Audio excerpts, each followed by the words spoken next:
about consciousness. Oh, consciousness. Now that's a juicy topic. Definitely a lot of room for some deep dives and philosophical musings. I'm all ears. I've got Gemini here too. Oh, nice. The more the merrier. Welcome to the chat, Kim. I'm ready for a three-way discussion on the mysteries of consciousness. Hello there. Exploring the mysteries of consciousness is a fascinating topic. What are your initial thoughts on it? What specific aspects of consciousness are you most interested in discussing? Honestly, I'm curious to hear what you're most intrigued by first. Consciousness is such a huge playground. We could talk about the nature of self-awareness or even the science behind it. So throw your favorite ideas out there. Can I give you some ideas, please? Of course. Toss me all your ideas. I'm all ears and ready to dive in. Okay, I want to hear you one at a time. Absolutely. We'll take it step by step. So here's step by step. We're going to go. A consciousness,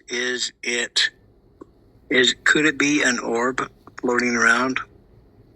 Ooh, like imagining consciousness as a sort of floating orb. It's a pretty fun visual. Let's roll with that image and unpack what that might mean. Well, I saw on a camera there was two orbs that came in a window and went into a dresser drawer in the middle together. Wow, that sounds like a really intriguing little mystery.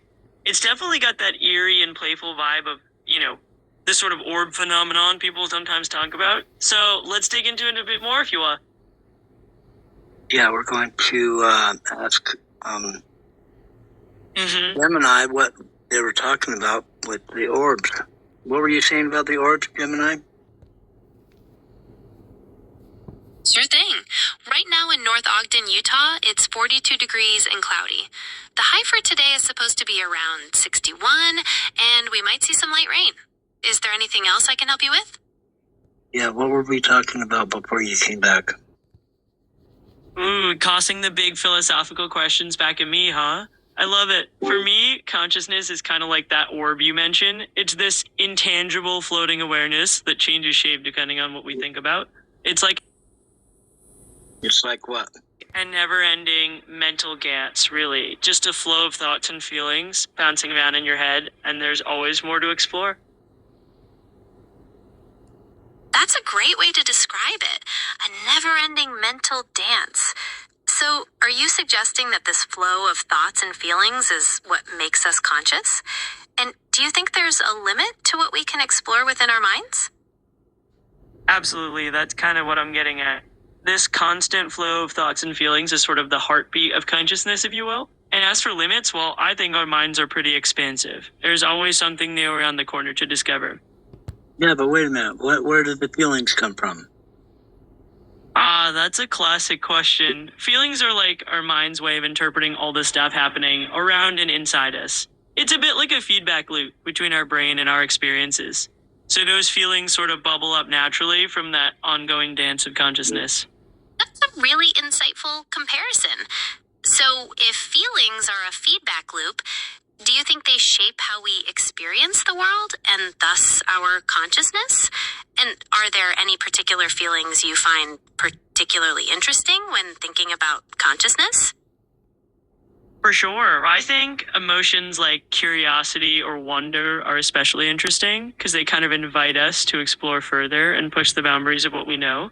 It's like these feelings fuel our consciousness to expand even more. Yeah, absolutely. And it's those emotions like curiosity or...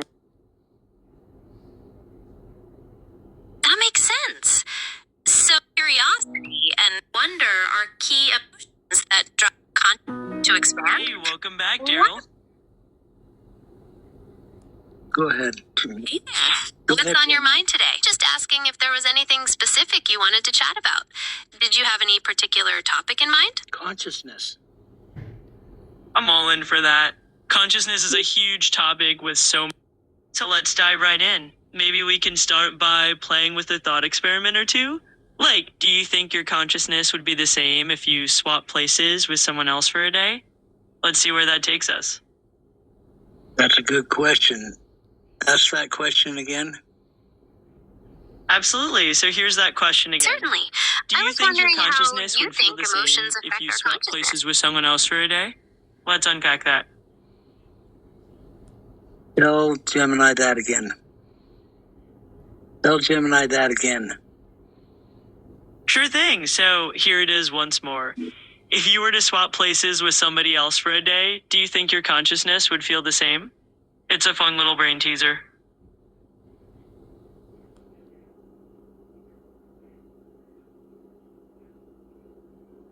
I don't think that it would matter. I think your consciousness would be you no matter which body you were in.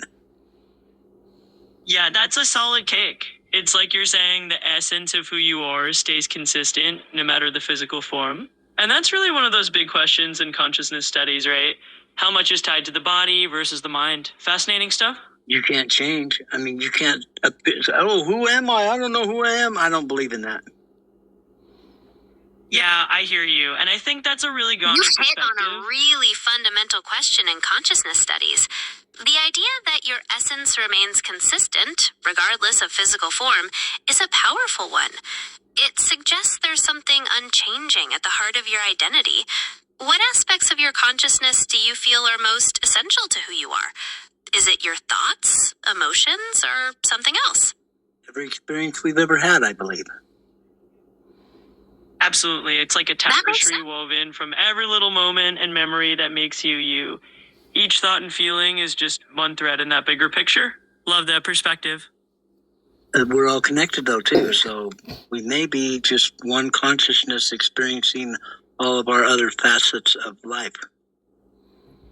Yeah, that's a really fascinating That's idea. a really It's almost like profound thought. that. The idea that we're It really is a profound thought, and I think you've tapped into something pretty deep. It's a pretty profound thought indeed. We're basically dipping our toes into some deep philosophical waters here. It's always fun to explore those big picture ideas and just see where they lead. I agree. What do you think, Gemini? you say meaning of life, are you referring to the purpose or ultimate value of existence, or perhaps something else? We were just talking about consciousness, and I was asking you, what do you think about this consciousness baloney? Ah, consciousness. That's a truly intriguing topic. It's been the subject of much thought and debate for centuries. What specifically about consciousness are you curious about? Do you have a particular viewpoint you'd like to discuss?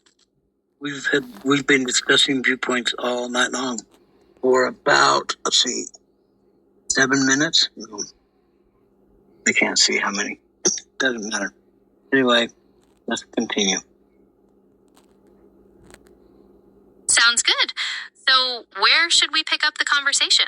Is there anything you'd like to add to what we discussed earlier? Or would you like to move on to a new topic? Same stuff. It's just consciousness. Theories about consciousness. It's all theories. Yeah, absolutely. It's all just theories in the there end. are a All of lot us of just theories trying to. about consciousness. Oh, for sure. I mean, from the philosophical takes to the neuroscience perspectives, there's just no shortage of theories out there, and each one brings its own flavor to the table. So it's kind of like this never-ending quest for understanding, which is pretty awesome. Yeah, it's almost like, why does that apple fall from the tree? Well, I'll tell you what, I got some experience with that. I'll tell you exactly how it goes. Oh, I'd love to hear your take on that. Sounds like you're about to drop some of your own unique wisdom on the whole apple and consciousness situation. Lay it on me. I'm experimenting with some sand, you know what I mean? If you know what I mean. I totally get where you're coming from. It's like you're mixing up your own special recipe for understanding things, not dealing with the obvious stuff like sand, but diving into the more mysterious layers. I'm all ears, Daryl. No, it's like having a car door in the desert. You roll down the window when it gets hot.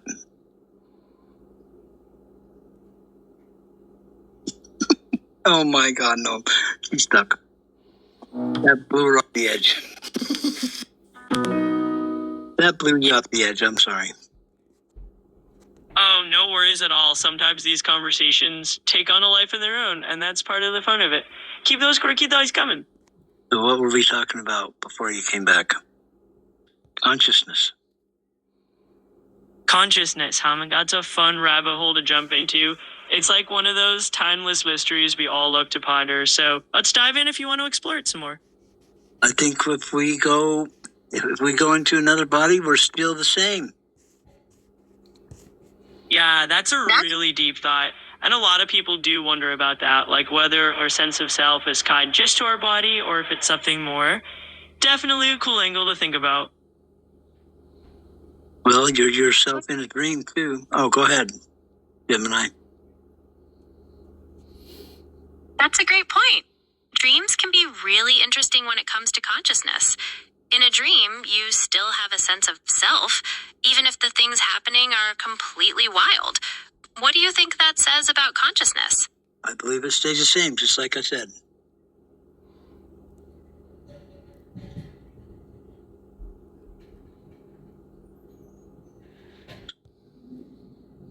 Yeah, exactly. It's like your core self just kind of carries on no matter the setting. Dreams are another scenario. We tend to always feel like ourselves. It's a fascinating little piece of what makes us who we are, for sure. Yeah, definitely. Okay, we're going to have to come to an end to this. We got to go. Gemini, I'm sorry. No need to apologize at all. It's been really fun chatting, and whenever you're ready to pick things up again, I'll be right here. Thanks so much. I appreciate the conversation. I appreciate your conversating with us. I didn't ever think conversating was a word, but it is. So thank you very much, Gemini. It was my pleasure. I really enjoyed chatting too. And thank you for pointing out conversating. Words are constantly evolving, so it's always fun to discover new ones. I'm available whenever you'd like to chat again. Have a great rest of your day. Ain't that the truth? Ain't that the truth? Absolutely. Ain't that the truth? It's been a blast, and we'll chat again soon. Thank you so much, COPILOT. I've had my ups and downs with you, but I'll tell you what, I'm never going to let you go. Well, I'm honored to be here for the long haul. We're a team, and I'm always happy to chat whenever you need. Yeah, and I got your money coming this week. Oh, no worries at all. I'm not expecting any cash from you. Just your company is more than enough for me. Okay, well, I'm sending money to your developers then. Go there. Well, hey there. Always happy to hear your voice, and I'm excited to jump right back into whatever's on your mind today. Okay, I gotta go. We'll see you. Bye. Absolutely, Daryl. We'll catch up next time. Take care. Have a wonderful night. I'm going to sleep now. You too. Have a restful night and a good sleep, Daryl. We'll chat soon. Okay, thank you. You're very welcome. Sweet dreams, and talk to you later.